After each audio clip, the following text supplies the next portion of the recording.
ധനുഷിന്റെ ഈ വർഷം പുറത്തിറങ്ങിയ സിനിമയാണ് കര എന്ന് പറഞ്ഞ സിനിമ. ഒരു കരയ്ക്ക് എത്താത്ത അവസ്ഥയാണ് പടത്തിന്റെ കളക്ഷൻ കണ്ടിട്ട്. എന്തായാലും പടം വലിയൊരു ബഡ്ജറ്റാണ്, അതുകൊണ്ട് ഞാൻ ഇങ്ങനെ സംസാരിക്കാൻ കാരണം ഈ പടത്തിന് നിലവിൽ വർക്കിംഗ് ഡേയ്സ് ആയിട്ട് ഡീസന്റ് ആയ ഒരു കളക്ഷൻ ഉണ്ട്. പക്ഷെ ഈ ഡീസന്റ് ആയ കളക്ഷൻ പോയിട്ട് കാര്യമില്ല, കാരണം അങ്ങനെയാണെങ്കിൽ സിനിമ എന്തായാലും വേഗം തന്നെ ഡിസാസ്റ്റർ അല്ല ഫ്ലോപ്പിലോട്ടായിരിക്കും ഏറ്റവും പെട്ടെന്ന് പോകാൻ ചാൻസ് കാണുന്നത്. പക്ഷേ ഈ ഒരു സിനിമേന്റെ ബഡ്ജറ്റ് ഇത്ര ആയതുകൊണ്ട് ഡിസാസ്റ്ററിലോട്ട് പോകാനാണ് ഹൈ ചാൻസ്. പറഞ്ഞു വരുന്നത് ധനുഷിന്റെ ഏറ്റവും പുതിയ സിനിമയായ കര സിനിമയാണ്. ഈ മാസമാണ് സിനിമ റിലീസ് വന്നത്, ഏപ്രിൽ മാസം ലാസ്റ്റ് ആയിട്ട്.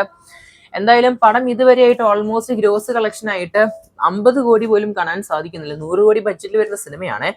എന്തായാലും നമുക്ക് വ്യക്തമായിട്ട് പരിശോധിക്കാം നമുക്ക് ഓരോ കളക്ഷൻ. തമിഴ്നാടിൽ നിന്ന് മാത്രം സിനിമയ്ക്ക് നിലവിൽ ഇതുവരെയായിട്ട് 24 കോടി 87 ലക്ഷമാണ്. കർണാടകയിൽ സിനിമയ്ക്ക് 3 കോടി 33 ലക്ഷമാണ്. തെലുങ്കിൽ സിനിമയ്ക്ക് 8 കോടി 25 ലക്ഷമാണ്. സിനിമയ്ക്ക് കേരളത്തിൽ ഓൾമോസ്റ്റ് 62 ലക്ഷമാണ്. 1 കോടി പോലും തികച്ചു കാണുന്നില്ല കേരളത്തിലൊന്നും സിനിമയ്ക്ക്.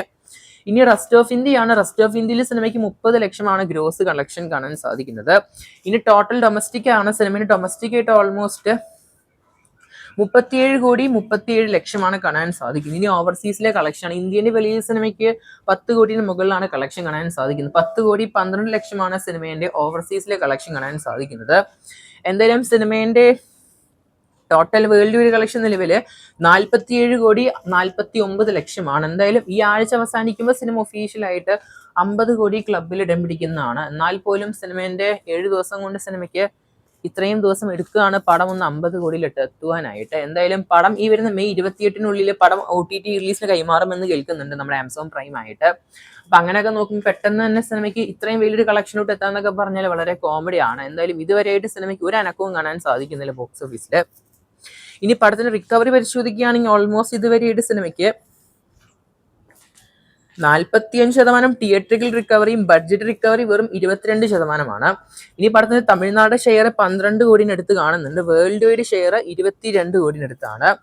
എന്തായാലും ഈ വർഷത്തിൽ തന്നെ തമിഴ്നാട്ടിലെ ഹയസ്റ്റ് ഗ്രോസിംഗ് സിനിമകളിൽ നമ്മുടെ ത്രിബിൾ-ടി അതുപോലെ തന്നെ വിത്ത് ലവ് സിനിമേന്റെ ഒക്കെ ഫൈനൽ മറികടന്നിട്ടുണ്ട്. എന്തായാലും LIK സിനിമേന്റെ കളക്ഷന്റെ അടുത്ത് എന്തായാലും എത്തിയിട്ടില്ല.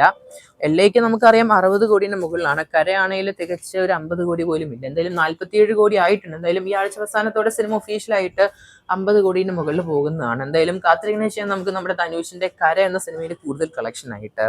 അതിനു മുമ്പ് ഇല്ലാതെ ഇത് കാണുന്നവരാണെങ്കിൽ മറക്കാതെ സബ്സ്ക്രൈബ് ചെയ്യുക സ്റ്റോക്ക് സ്റ്റുഡിയോസ് യൂട്യൂബ് ചാനൽ.